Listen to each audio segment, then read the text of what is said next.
Welcome to Suman TV. ఇవాళ ఒక ప్రత్యేక వంటకం చేద్దామండి. రాయలసీమ ప్రాంతంలో రోజువారీ చేసుకునేది, ఇప్పుడు అన్ని ప్రాంతాల్లోనూ కూడా హోటళ్లలో కూడా కనపడుతున్నటువంటి రాగి సంకటి. అయితే ఈ సంకటికి పెడతారు, సంగటి అంటారు, మేము సంకటి అంటాం. అయితే రాగి ముద్ద చేసుకోవడానికి మనం రాగి మాల్ట్ చేసుకుంటూనే ఉంటాం. రాగులు మన జీవితంలో భాగంగానే ఉన్నాయి, ఎందుకంటే బాగా రిచ్ కాల్షియం ఉండటం అండ్ కొంత ఐరన్ ఉండటం, కాపర్ కూడా లభిస్తుంది కాబట్టి మనం రాగులు ఎక్కువ తింటాం. అయితే ఈ రాగి సంకటిని ఎండాకాలం తినడానికి చాలా హాయిగా ఉంటుందండి.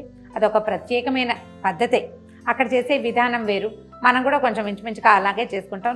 నాకు ఒక 10-12 ఏళ్ళుగా అలవాటు ఉంది. పిల్లలు చిన్నతనంలో అంటే వాళ్ళకి అన్నం తినే వయసు వచ్చాక ఈ సంకటి సాయంకాలాలు పెట్టడం నాకు అలవాటుగా ఉండేది. బాగా ఈజీగా చేసేసుకోవచ్చు, అది కష్టమేం కాదు. పచ్చి రాగి పిండి అంటే రాగులు కొంచెం కడిగి ఎండబోసేసి పిండి పట్టించేసుకున్నాం అనుకోండి, మెత్తటి పిండి. మనం సమ్మర్ అంతా సాయంకాలాలు తినచ్చు, చక్కగా చలవ చేస్తుంది అండ్ బాగా కాల్షియం లభిస్తుంది. మగవాళ్ళకి పిల్లలకి అందరికీ పెట్టచ్చు. పిల్లలకి చిన్న చిన్న ముద్దలు చేసి పులుసు అవి వాటితో పాటు తినడం కనుక నేర్పిస్తే ఎండాకాలం హాయిగా బీటౌట్ చేయగలుగుతాం ఎండని. చూద్దాం ఈజీగా. స్టవ్ వెలిగిద్దాము. జనరల్ మెథడ్ ఏంటంటే సాధారణంగా అందరూ బియ్యం నానబెట్టి అంటే కొంచెం అన్నం వండి అన్నంతో పాటు సంకటి చేస్తారు. నేనేం చేస్తున్నానంటే నా ఈజీ మెథడ్స్లో ఇదొక భాగం అనమాట.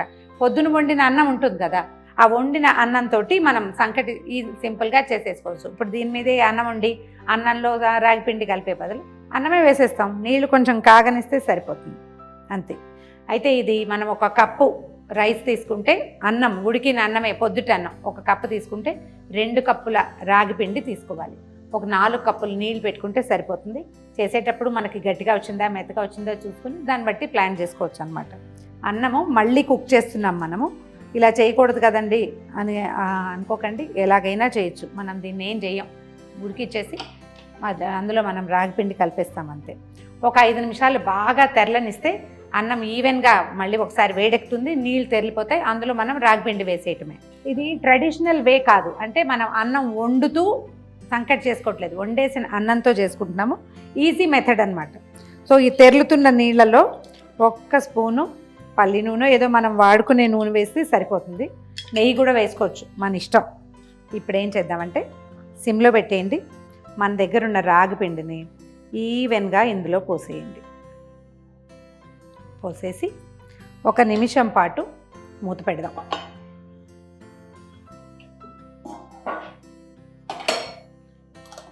మూత తీసేసి ఇది కలిపేసేయండి. కొంచెం స్పీడ్గా చేయాలి. ఈ గిన్నె కాస్త లోతుగా ఉండాలి, గరిటె కాస్త పెద్దది ఉండాలి.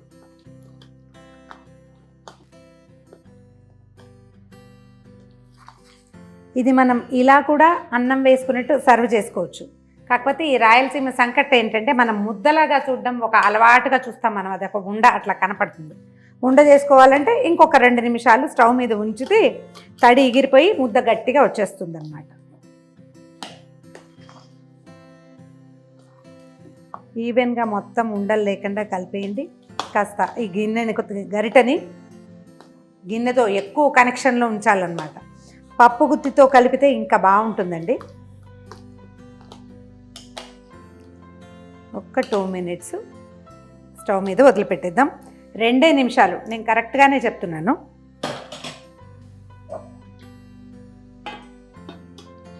2 నిమిషాల తర్వాత స్టవ్ ఆపేయటం, కొంచెం చల్లారాక చేతికి నెయ్యి కానీ నూనె కానీ చేసుకుని ఉండ చేసి పక్కన పెట్టుకోవటమే. ఇదిగోండి మన వేడి రాగి సంకటి రెడీగా ఉంది. నేనేం చేశానంటే కప్లో వేసి షేప్ వచ్చేలాగా పెట్టాను.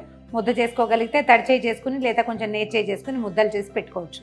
అయితే నేను సంకట్లో సాల్ట్ వేయలేదండి, ఇది చాయిసే. చాలామంది వేసుకుంటారు, కొంతమంది వేసుకోరు. నేను రైస్లో వాటిల్లో ఇలా సాల్ట్ వేయను. దేనికి సాల్ట్ అవసరమని భావిస్తే మనం కుక్ చేసేటప్పుడే, అంటే అన్నం వేసి ఉడికించాం కదా, అప్పుడే సరిపడగా ఉప్పు వేసేసుకోవచ్చు. అదైతే డైరెక్ట్గా పిల్లలు పెట్టడానికి కూడా బాగుంటుంది. ఆకుకూర పులుసు, సాంబారు, ఏదైనా చిన్న పచ్చళ్ళు వేటితోటైనా సర్వ్ చేయొచ్చు. నాన్ వెజిటేరియన్తో తినేవాళ్ళు వాళ్ళ చాయిస్. సో ట్రై చేసి చూడండి. ఎండాకాలం సాయంకాలాలు తినడానికి చాలా కంఫర్టబుల్గా ఉంటుంది. ప్రయత్నించి చూడండి. ఇందులో ఏమైనా ప్లస్ ఆర్ మైనస్లు ఉంటే కామెంట్స్ రూపంలో తెలియచేయండి. ఈ వీడియో కనుక మీకు నచ్చినట్లయితే లైక్ చేయండి, షేర్ చేయండి. మరిన్ని వీడియోస్ కోసం సుమన్ టీవీకి సబ్స్క్రైబ్ చేసుకోండి.